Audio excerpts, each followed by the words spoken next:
नमस्कार दोस्तों, मैं हूं अतुल अग्निहोत्री और आप देखते हैं कनेक्टिंग गुरुजी चैनल।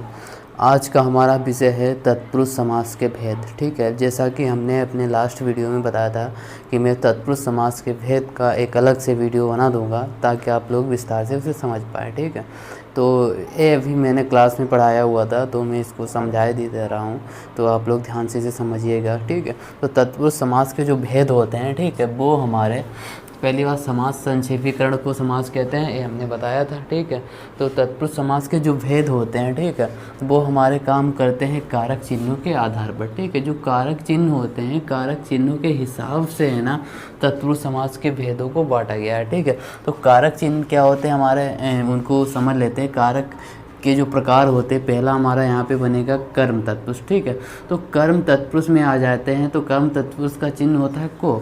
इससे पहले थोड़ा समझ लेते हैं कि तत्पुरुष समास होता है कि इसमें पूर्व पद गौण रहता है, हमने पहले बता दिया था, और उत्तर पद इसमें प्रधान होता है। ठीक है, तो इस प्रकार से हमारा तत्पुरुष समास बनेगा जिसमें उत्तर पद प्रधान होगा। ठीक है, अब चलिए देखते हैं कर्म तत्पुरुष क्या बनेगा। इसमें कर्म तत्पुरुष में इसका चिन्ह होता है को। तो अभी बताया था कारक के चिन्हों के हिसाब से हम समास इसमें समझेंगे। ठीक है, पहचान करेंगे, जैसे कारक चिन्ह हो गए वैसे ही हमारा तत्पुरुष समास का पार्ट बनेगा। ठीक, जैसे कि कर्म तत्पुरुष है तो कारक चिन्ह क्या आया को। तो को से हमने पता किया कि जैसे यहाँ पे समझ लो चित्त चोर, चित्त को चुराने वाला, जब हमने विग्रह किया तो पता चला को आया, चित्त को चुराने वाला, तो वहाँ से मुझे पता चल गया कि को आ रहा है और को किस में आता, कर्म तत्पुरुष में आता। ठीक है, विद्याधर, विद्या को धारण करने वाला। ठीक है, विद्या को रखने वाला, पढ़ने वाला। ठीक है, तो विद्या धारण करने वाला क्या आ गया को, फिर से आ गया। ठीक है, तो यहाँ पर कर्म तत्पुरुष बन गया। फिर विकासोन्मुख, विकास को उन्मुख। ठीक है, तो इस प्रकार से हमने पता कर लिया को चिन्ह आने से कि ये कर्म तत्पुरुष के अंतर्गत आते हैं। ठीक है, इसके बाद में हम बात कर लेते हैं, सेकंड हमारा है, ठीक है, करण तत्पुरुष। करण तत्पुरुष के चिन्ह है से या द्वारा। ठीक है, से या द्वारा। तो जैसे कि एक एग्जांपल ले लेते हैं, तुलसी कृत। तो तुलसी कृत लिया, विग्रह किया हमने तुलसी द्वारा कृत, पता चला किसके द्वारा कृत, तुलसी द्वारा कृत। जब पता चला तुलसी द्वारा कृत है तो यहाँ पर द्वारा आ रहा है तो वो किस में होता है, करण तत्पुरुष में। तो बस पता चल गया कि इसमें हमारा करण तत्पुरुष बनेगा। ठीक है, इसके बाद में हम देखते हैं यहाँ पे मन गणन। ठीक है, मन से गणन, मन से गढ़ा हुआ। ठीक है, या तो यहाँ पर कैसे, या मन द्वारा गढ़ा हुआ, तो क्या हो गया, करण तत्पुरुष, इसमें भी करण तत्पुरुष समास हो गया। उसके बाद देखते हैं हमारा संप्रदान। ठीक है, उसके बाद संप्रदान। संप्रदान क्या होता है, के लिए। ठीक है, के लिए, संप्रदान का चिन्ह क्या आएगा, के लिए। तो यहाँ से हम पहचान करेंगे संप्रदान, संप्रदान में क्या आएगा, के लिए। ठीक है, तो जैसे कि एग्जाम्पल ले लो, रंग मंच। ठीक है, रंग के लिए मंच। ठीक है, के लिए आ गया, रंग के लिए मंच। रणभूमि, रण के लिए भूमि। ठीक है, यहाँ पर के लिए आ रहा है विग्रह करने पर। ठीक है, उसके बाद में हथकड़ी, हाथ के लिए कड़ी, तो के लिए सब में आ रहा है, सभी में के लिए आ रहा है, तो मतलब ये हो गया संप्रदान तत्पुरुष का। ठीक है, उसके बाद में देखते हैं हमारा चौथा है अपादान तत्पुरुष। ठीक है, अपादान तत्पुरुष में क्या होता है, यहाँ पर लिखा है से। ये अलगाव की स्थिति में आता है, जब कोई चीज़ हमसे बिछड़ रही होती, कोई चीज़ हमसे दूर जा रही होती या अलग हो रही होती, तो ऐसी स्थिति में हमारा आ जाता है। कौन सा आ जाता है, जैसा कि देख रहे हो अपादान तत्पुरुष, तो ये अलगाव की स्थिति में बनता है। ठीक है, किसकी स्थिति में, अलगाव की स्थिति में। ठीक है, अलगाव की स्थिति में अपादान बन जाता है। तो देख लेते हैं क्या, जैसे कि धनहीन, धन से हीन, मतलब उसके पास से धन चला गया, धन से हीन हो गया। ठीक है, तो धन क्या हुआ, चला गया, धन उससे अलग हुआ है, तो अलग होने की स्थिति में क्या आ गया, अपादान तत्पुरुष। आशातीत, आशा से परे, आशाएं उसकी खत्म हो गई, आशाएं भी नहीं रही।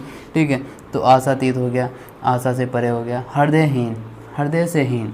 ठीक है, तो जब विग्रह किया, चीज़ें अलग हो रही, दूर जा रही हैं, तो वो अपादान तत्पुरुष में आ रहा है, और उसका जो से होगा, से हम कारक चिन्ह होगा, उससे हम पहचान करेंगे। ठीक है, अगला है संबंध तत्पुरुष। ठीक है, संबंध तत्पुरुष में काकी के इसके चिन्ह हो गए, जैसे अश्व मेघ। ठीक है, अश्व के लिए मेघ, तो संबंध बन गया अश्व और मेघ का। स्वतंत्र, ठीक है, स्वतंत्र, स्व के लिए तंत्र, अपने लिए तंत्र। ठीक है, तो यहाँ पर क्या हो गया, संबंध बन गया। मनोविज्ञान, मन का विज्ञान। ठीक है, तो मन का विज्ञान, इसका भी संबंध बन रहा है। ठीक है, तो इसी प्रकार से देख लेते हैं अधिकरण तत्पुरुष। ठीक है। तो अधिकरण तत्पुरुष में क्या होगा, यहाँ पर चिन्ह होंगे मैं, पे और पर। क्या होंगे, मैं, पे और पर, ठीक है। अगर नहीं दिख रहे हैं तो देख सकते हो मैं, पे और पर। तो इसमें क्या होगा, जैसे कि नीति निपुण, ठीक है, नीति में निपुण, तो ये बन गया अधिकरण तत्पुरुष, क्योंकि इसमें मैं आ गया विग्रह करने पर। पुरुषोत्तम, पुरुषों में उत्तम, फिर मैं बन गया, तो फिर ये हो गया हमारा अधिकरण तत्पुरुष। उसके बाद आप बीती, आप का मतलब स्वयं, स्वयं पर बीती, ठीक है। तो यहाँ पर देखो पर आ गया, या स्वयं पे बीती, स्वयं पर बीती, तो यहाँ से डिफाइन हो गया कि हमारा अधिकरण तत्पुरुष है, ठीक है। बस इतना सा समझना है इसमें, और हम लोग समास के विषय में पढ़ लेंगे, ठीक है। तत्पुरुष समास के विषय में पढ़ लेंगे कि क्या होता है इसका मैटर। तो एक बार इसको पढ़ लेते हैं, आप लोग इसको पढ़ लीजिएगा, स्क्रीनशॉट लेकर इसको समझ लीजिएगा, ठीक है। तो आप लोग स्क्रीनशॉट ले सकते हैं। तत्पुरुष समास के भेद में बस इतना ही, ठीक है। इसके बाद में कुछ और हिंदी के जो समास में कन्फ्यूजन वाले प्रश्न आते हैं, ठीक है, जिनके अपवाद होते हैं, तो वो मैं लेकर आऊँगा। और भी समास में जो प्रश्न रिपीट होते रहते हैं एग्जाम में, वो बताऊँगा। इसके साथ साथ आप लोग बने रहिए कनेक्टिंग गुरुजी चैनल पर, और सब्सक्राइब कर लीजिएगा चैनल को, लाइक करना बिल्कुल ना भूलें। तब तक के लिए जय हिंद। लक्ष्य एक होता है और रास्ते अनेक, लक्ष्य एक होता है और रास्ते अनेक, कभी रास्ता बंद हो जाए तो रास्ते बदलिए, लक्ष्य नहीं। मतलब लक्ष्य एक होता है, अगर तुम्हारा लक्ष्य, तुम्हें क्या करना है वो निर्धारित है, तो वो एक ही होगा। रुकावटें आएंगी, उसके रास्ते अलग हो गए, समस्याओं का सामना करना पड़ सकता है, पड़ेगा ही। लक्ष्य जब तुम्हारा बेहतर होगा तो समस्याएं भी आएंगी, और जटिल समस्याएं भी आएंगी।